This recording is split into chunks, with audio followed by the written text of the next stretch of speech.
Surgery ഇല്ലാതെ ageing സയൻസിനെ address ചെയ്യാൻ പറ്റുമോ? ഞാൻ doctor Saniya Saleem, consultant plastic surgeon, KMC hospital, Chengannur. Surgical options അല്ലാതെ നമുക്ക് ഫേസിൻ്റെ ഏജിങ് സയൻസിനെ എങ്ങനെയൊക്കെ അഡ്രസ്സ് ചെയ്യാമെന്ന് നോക്കാം. അതിന് പ്രധാനമായിട്ട് 3 നോൺ സർജിക്കൽ ടെക്നിക്സ് ആണ് നമ്മൾ യൂസ് ചെയ്യുന്നത്. നമ്പർ 1, നമുക്ക് എല്ലാവർക്കും അറിയാവുന്നതുപോലെ ബോട്ടോക്സ് ഇഞ്ചക്ഷൻ.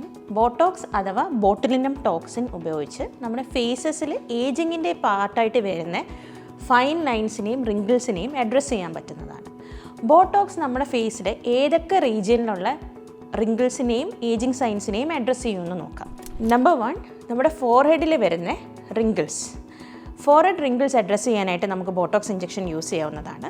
ചില ആളുകൾക്ക് നമ്മൾ റെസ്റ്റ് ചെയ്യുന്ന സമയത്തും നമ്മുടെ ഫേസിനൊരു ആംഗ്രി ലുക്കായിരിക്കും. അതായത് നമ്മൾ നെറ്റിയുടെ വെർട്ടിക്കലായിട്ട് നെറ്റിയിൽ 2 ലൈൻസ് റെസ്റ്റിംഗ് പ്ലേസിലും ഉണ്ടായിരിക്കുന്നതാണ്. ഇത് നമുക്ക് ബോട്ടോക്സ് ഇഞ്ചക്ഷനിലൂടെ കറക്റ്റ് ചെയ്യാൻ പറ്റും. പിന്നെ ഏജിങ്ങിൻ്റെ പാർട്ടായിട്ട് നമ്മുടെ കണ്ണിൻ്റെ സൈഡിൽ ക്രോസ് ഫീറ്റ് വരുന്നുണ്ട്. അപ്പം ഈ ക്രോസ് ഫീറ്റ് അഡ്രസ്സ് ചെയ്യാനും നമുക്ക് ബോട്ടോക്സ് ഇഞ്ചക്ഷൻ യൂസ് ചെയ്യാൻ പറ്റുന്നതാണ്. ഇതല്ലാണ്ട് നമ്മൾ ചിരിക്കുമ്പോഴും ചിരിക്കാത്തപ്പോഴും നമ്മുടെ മൂക്കിൻ്റെ മുകളിലായിട്ട് വരുന്ന ലൈൻസിനെ ബണി ലൈൻസ് എന്ന് പറയും. ഈ ലൈൻസ് അഡ്രസ്സ് ചെയ്യാനും നമുക്ക് ബോട്ടോക്സ് ഇഞ്ചക്ഷൻ യൂസ് ചെയ്യാം. പിന്നെ ഇതെല്ലാം കൂടാതെ നമുക്ക് ചില ആളുകൾക്ക് ചിരിക്കുന്ന സമയത്ത് എക്സസ് ആയിട്ട് ഗംസ് വിസിബിൾ ആകും. ഇതിന് ഗമ്മി സ്മൈൽസ് എന്ന് പറയും. ഇത് കറക്റ്റ് ചെയ്യാനും നമുക്ക് ബോട്ടോക്സ് ഇഞ്ചക്ഷൻ യൂസ് ചെയ്യാൻ പറ്റും.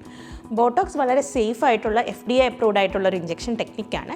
ഇത് സേഫ് ഹാൻഡിലാണ് നിങ്ങൾ ഈ ബോട്ടോക്സ് ഇഞ്ചക്ഷൻ എടുക്കുന്നെങ്കിൽ നിങ്ങൾക്ക് തീർത്തും ഒരു നാച്ചുറലും റിഫ്രഷ്ഡും യൂത്ത്ഫുൾ ആയിട്ടുള്ള ലുക്സ് കിട്ടാവുന്നതാണ്. ബോട്ടോക്സ് ഇഞ്ചക്ഷൻ ഒരു ടെമ്പററി പ്രൊസീജിയറാണ്. അതായത് ഒരു 4 to 6 months മാത്രമാണ് ഇതിൻ്റെ ഒരു ഡ്യൂറേഷൻ ഉള്ളത്. ഇതൊരു ഓഫീസ് പ്രൊസീജിയറാണ്.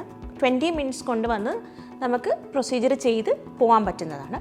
അതുകൊണ്ട് സർജറി പേടിയുള്ള ആളുകൾക്കും അല്ലെങ്കിൽ വളരെ പെട്ടെന്ന് നമ്മൾ റിസൾട്ട്സ് ആഗ്രഹിക്കുന്ന ആളുകൾക്കും ഇതൊരു ആൻറ്റി ഏജിങ് മെത്തേഡായിട്ട് യൂസ് ചെയ്യാൻ പറ്റുന്നതാണ്. രണ്ടാമത്തെ ഒരു ടെക്നിക്ക് എന്ന് പറയുന്നത് ഫില്ലർ ഇഞ്ചക്ഷൻസ് ആണ്. നമ്മൾ ഏജ് ചെയ്യുമ്പോഴത്തേക്ക് നമ്മളെ ഫേസിൻ്റെ വോളിയം കുറയുകയും നമുക്ക് ഗ്രാവിറ്റി മൂലം കുറച്ചൊരു ഫേസ് സാഗിങ് പോലെയൊക്കെ വരാറുണ്ട്. ഇത് കറക്റ്റ് ചെയ്യാനും ഒരു പരിധി വരെ നമുക്ക് ലിഫ്റ്റ് ചെയ്യാനും ഈ വോളിയം കുറഞ്ഞ പാർട്ടിൽ നമുക്ക് ഫില്ലേഴ്സ് യൂസ് ചെയ്ത് ഇഞ്ചെക്റ്റ് ചെയ്തിട്ട് നമുക്കൊരു വോളിയം കൊടുക്കാനും കുറച്ചുകൂടെ ഒരു ഫ്രഷർ യങ്ങർ ലുക്ക് അച്ചീവ് ചെയ്യാനും ഫില്ലർ ഇഞ്ചക്ഷൻ സഹായിക്കാറുണ്ട്. മൂന്നാമത്തെ ഒരു ടെക്നിക്കാണ് ത്രെഡ് ലിഫ്റ്റ്സ് എന്ന് പറയുന്നത്. നമുക്ക് ഫേസ് ലിഫ്റ്റ് ചെയ്യാൻ പേടിയുള്ള ആളുകൾക്ക് അല്ലെങ്കിൽ ഫേസ് ലിഫ്റ്റിന് നമ്മൾ റെഡിയല്ല, നമുക്ക് അത്രയും സർജറി ഇപ്പോൾ വേണ്ട, അല്ലെങ്കിൽ നമുക്ക് അത്രയും റെസ്റ്റ് പീരീഡ് ഇല്ല, നമുക്ക് റിക്കവറി കുറച്ച് ഫേസ് ലിഫ്റ്റിനൊക്കെ സാധാരണ ഒരു 1 to 2 weeks നമുക്കൊരു റിക്കവറി പീരീഡ് ഉണ്ട്.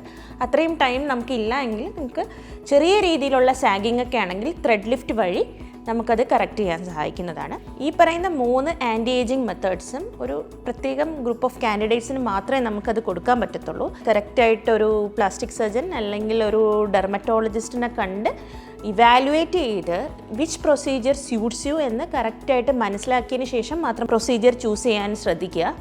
കാരണം വളരെ ഒരു മിനിമൽ എഫക്റ്റാണ് ഇതിന് നിങ്ങൾക്ക് കിട്ടുന്നത്. പിന്നെ most of these non surgical procedures ഒരു ടെമ്പററി പ്രൊസീജിയർ ആയിരിക്കും.